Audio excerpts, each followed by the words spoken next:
This is the Horse Radio Network.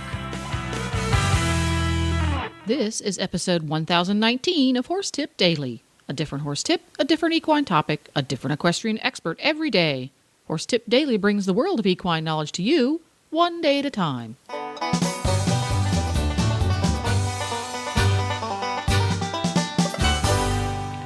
Greetings, horse people. Coach Jen here, and thanks for tuning in to Horse Tip Daily. Today's tip is an excerpt from the Dressage Radio Show. Show co-hosts Reese Kofler-Stanfield and Phil Parks talk about the 10-meter circle, why it's important, and what makes for a good one. And we'll get right to our tip after this important message from EquestrianCollections.com. Greetings, everybody. Coach Jen here, and I'm with Debbie from Equestrian Collections, and she's got the much-anticipated Equestrian Collections product of the week. This week, I'm going to be featuring an old friend with a new twist. Well, new to me, anyway. This is the Iridian Synergy Tights. Now, I've talked about the Synergy breeches before, about how comfortable they are. They are a blend that Iridian has come out with and came out with that has some pieces of these breeches are cadence and some are the material that they use, and they put it all together in one. And that's great. But what they've added, they've had it for a while, but I just got some. And so, I never feature anything that either I haven't used or somebody that I know has used.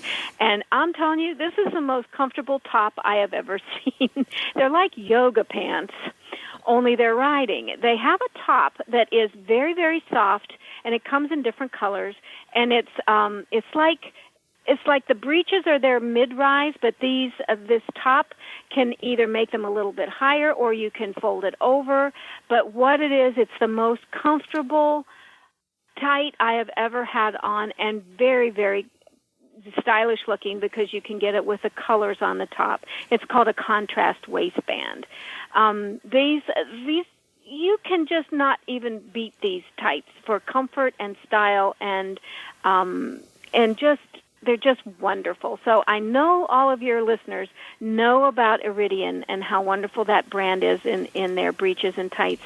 They're probably familiar with the Synergy, but I don't know if they're comfortable or know about the ones with the waistband. So take a look at the Iridian Synergy tights on our website. They're not too expensive. Some of the Iridian breeches are much more expensive, and they're worth it.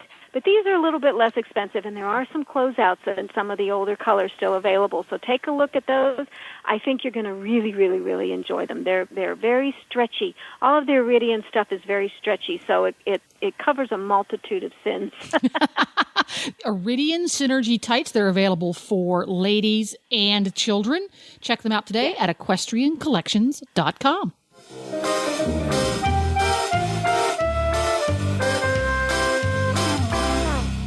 So this week for our Total Saddle Fit trainer tip of the week, Philip, you and I are on, and we're going to talk a little bit about the 10-meter circle.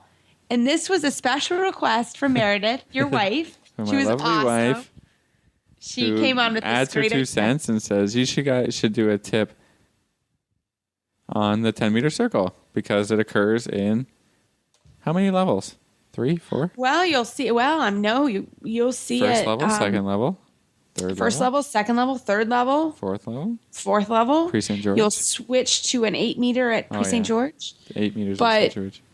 You're going to see it a lot. You see that circle a lot. And I will be honest, when I scribed for the young riders this summer, in the Pre-St. George, you ride shoulder in, then an 8-meter circle, and half pass. And each of those 3 movements are scored the same. But everybody really freaks out about the shoulder in and really freaks out about the half pass, but absolutely forgets to ride that circle. And I found that very interesting. I mean, it was like across the board. Maybe the winner or the top 3 actually got a decent score on that circle. But, talking about the 10-meter circle, you need it. Basically, the first step of a 10-meter circle is shoulder in. The last step of a 10-meter circle is haunches in. So every single corner is a quarter of a 10-meter circle. Yep, I was just going to say until it becomes 8, until it gets 8, and then maybe 6. But I mean, it's the basis for almost everything that we do from second level up. Right. So if you can't ride a 10-meter circle and you're doing Prix St. George, or an 8-meter circle and you're doing Prix St. George, that's very telling, isn't it? Because everybody just works on the stuff they think is hard, the stuff that it is hard. I mean, the fancy tricks, right? But, there's no 10-meter circle. It's not a trick, but it's the basis for everything that you prepare the horse for and want to ride the horse. So what are some qualities of a good 10-meter circle? Well, round. And I know that Shape, sounds...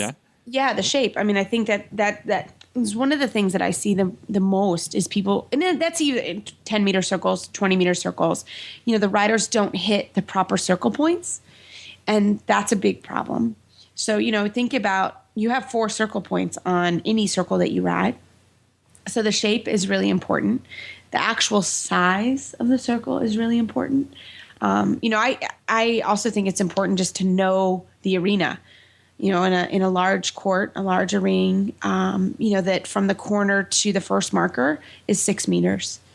And those types of markers, and from the corner marker to the quarter line is 5 meters. The quarter line to the center line is 5 meters. You have to be able to know sort of where that circle is going to align. The geometry of the figure is very important. Mm-hmm. And what about the rhythm? Yeah, that's a big one, actually, isn't it? I mean, the rhythm on a 10-meter circle is really hard to keep if you don't pay attention. And to maintain the same rhythm from your shoulder in to your 10-meter circle and then into your, travers or back to shoulder in or whatever. What I see a lot is a really nice shoulder in. The horse has a great, gait, a great rhythm coming in, and then collapse and speed up around the little circle, right? Right. Absolutely. That's a big one. And then coming out of it back to a different rhythm, if it's going to be, if you're going to show your best gait in the shoulder in, which it tends to be, right? The horse is a little rock back on the haunches. Maintain that through your 10-meter circle, that it just flows really nicely, and you can show that the horse has, is very flexible and bendable, just like in the shoulder in.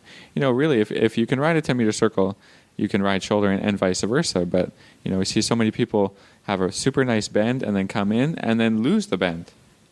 If you maintain the bend and the balance through the shoulder in and right into the circle and the rhythm and everything, then that movement just flows so beautifully that you're gonna get good marks, because judges are looking for that. All those little points where people miss, because they spend a lot of time just riding shoulder in, the trick of that, to not just, continuing it right through the circle and thinking about that on a daily basis, just so important and worth the time to get the marks on that movement as well, right? They're both worth the same thing. Hopefully you've been riding 10-meter circles a lot longer than you've been riding that perfect shoulder in. It's the basics, right? Absolutely. And I like the idea of keeping the uphill balance. I mean, as you make that turn, to be in an uphill structure and an uphill balance is essential, because typically the horse doesn't want to dump on the forehand. You're in let's say shoulder in, and then you go to ride your 10-meter circle. The horses are going to, by nature, want to dump a little bit on the forehand. And collapse that inside shoulder, yeah, for sure. Mm-hmm. Yeah, so you've got to be able and be aware of that and really ride them from the hind leg to the bit, up in the shoulder, into that 10-meter circle. And it's the same if you were to ride an 8-meter circle, or even a 6-meter circle. In theory, is you've got to keep the horse's shoulders up. Same thing in the canter. Keep the rhythm, keep the shoulders up, keep the horses pushing from behind.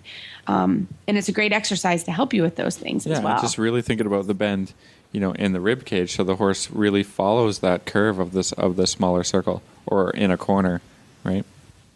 See them so much just kind of turn. The hind end is flying around the outside, and the front end is who knows where, and then or where you're trying to, where you see a lot of the times the rider really bending the neck of the horse, but the rest of the horse doesn't follow the curve, right? So what you get in this instance is again the horse collapsing on the inside shoulder, that nose driving down and low and into the inside shoulder, and not keeping that uphill balance. Think about bending the horse's body instead of the head and neck. You can really do your 10-meter circle justice. Well, there you have it. This podcast was made possible through the generous support of EquestrianCollections.com and listeners like you. The Horse Radio Network and the Horse Radio Network hosts are not responsible for statements of guests or their opinions. Use your own judgment when listening to the tips provided by the experts on Horse Tip Daily.